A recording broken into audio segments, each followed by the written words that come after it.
Buenas noches. El día de hoy vamos a analizar qué es el fuero laboral reforzado. Se va a analizar mediante el análisis del caso de Cominos SAS.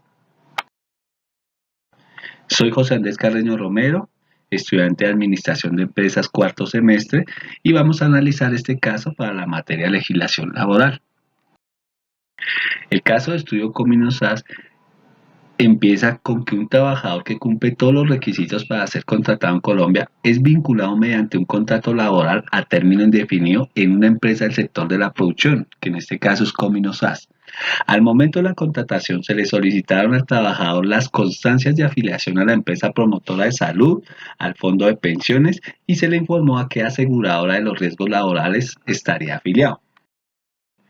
Durante el desarrollo y ejecución de su contrato, el trabajador comienza a experimentar ciertas dolencias físicas, por lo que acude al médico de su EPS, quien determina que el trabajador padece una enfermedad degenerativa que ha estado en evolución durante un tiempo considerable y se le concede la correspondiente incapacidad.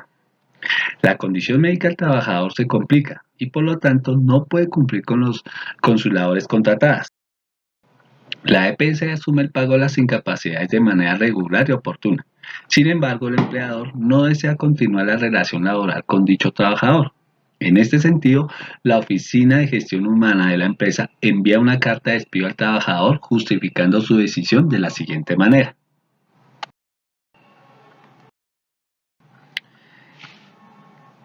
Talento Humano le dice al trabajador, primero, el despido es legal y justificado porque el trabajador ya presentara la enfermedad antes de su ingreso a la empresa, como lo certificó el médico tratante de la EPS.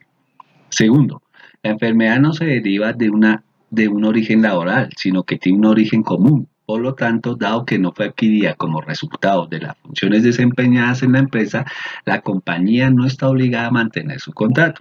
Y tercero, es mejor que el trabajador se quede en casa recuperándose y que la empresa pueda utilizar esta vacante para otra persona. Entonces, como podemos ver, aquí la empresa está siendo un poquito arbitraria y lo vamos a analizar a continuación. Entonces, primera pregunta que nos hacen para la evaluación del caso es: justifique si la empresa puede despedir con justa causa al trabajador que protagoniza el caso. Según lo estudiado y lo averiguado, en Colombia, en principio, ninguna persona puede ser despedida o desmejorada en su situación laboral sin que para ello exista una justa causa. Cuando se trata de personas con discapacidad, encontramos que efectivamente existe una figura que las protege en el ámbito laboral: la estabilidad laboral reforzada de los trabajadores con discapacidad, con la Ley 361 de 1997, por la cual se establecen mecanismos de integración social de las personas en situación de discapacidad y se dictan otras disposiciones. El artículo 26, no discriminación a personas en situación de discapacidad. El hecho de despedir a un trabajador sin autorización respectiva configura la presunción legal, según la cual el despido es discriminatorio, teniendo como fundamento la discapacidad. Por lo anterior, no es posible despedir al trabajador en este caso sin antes haber hecho el procedimiento que dicta la ley. La única forma para el despido es si el trabajador incurre en alguna falta, pero este despido debe estar autorizado por el ministerio o por un juez de trabajo. El segundo análisis es: examine las posibilidades que tiene el trabajador de demandar a la empresa y los resultados que podría obtener con ello. Cuando no existe esta autorización para el despido, terminación del contrato del trabajador incapacitado o discapacitado, se produce un despido ineficaz, es decir, que no produce ningún efecto en el mundo legal y por lo tanto se considera inexistente. De forma que continúa vigente la obligación del empleador respecto al pago de salarios, prestaciones y seguridad social. Otro caso son las personas en situación de discapacidad cuentan con una estabilidad laboral reforzada, por lo que si el empleador despide a una persona con discapacidad sin justa causa y paga la indemnización de 180 días de salario, el trabajador podrá demandar y solicitar reintegro para continuar así ejerciendo su derecho de trabajo. Los trabajadores con estabilidad laboral reforzada sí pueden ser despedidos justamente, pero cuando la ley exige autorización previa para su despido, debe contarse con esa autorización, pues si no se hace con autorización respectiva, el despido se torna ilegal es que es distinto de injusto y ello deriva en el pago de indemnizaciones y en la obligación de reintegrar al trabajador. Por medio de una tutela, el trabajador también podría solicitar el reintegro del trabajo. El tercer punto a evaluar es si la empresa puede ser obligada a reintegrar el trabajo y los gastos que esto le acarrearía para ella. Entonces, el trabajador podrá demandar y solicitar reintegro para continuar así ejerciendo su derecho de trabajo. El solo hecho de que el empleador despida al trabajador sin el permiso del Ministerio del Trabajo da derecho a recibir la indemnización de 180 días de trabajo, así exista y esté probada la justa causa para el despido.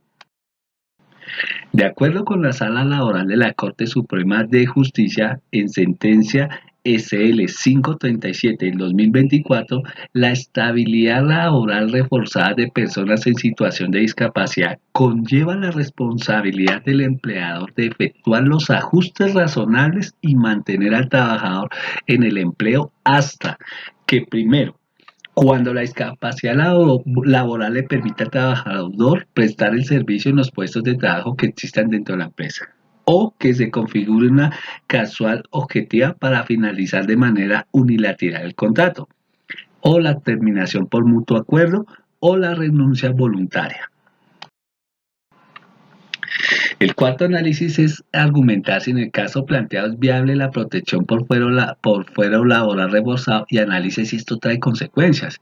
Y pues analizando si es viable, puesto que el trabajador está sufriendo de una enfermedad que le genera mala calidad de vida, de lo que le imposibilita la facultad para trabajar. Por ende, por medio de este mecanismo, se le puede garantizar que la EPS le pague la incapacidad los primeros 180 días y que después el fondo de pensiones asuma el salario del trabajador mientras se tramita una pensión por invalidez.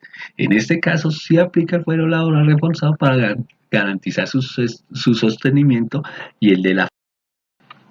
Tenemos otros ejemplos de fuero de estabilidad laboral que aplica el fuero del prepensionado, el fuero de salud, el fuero de maternidad, el fuero de paternidad, el fuero sindical y el fuero de pérdida de capacidad laboral calificada. Muchas gracias por su atención.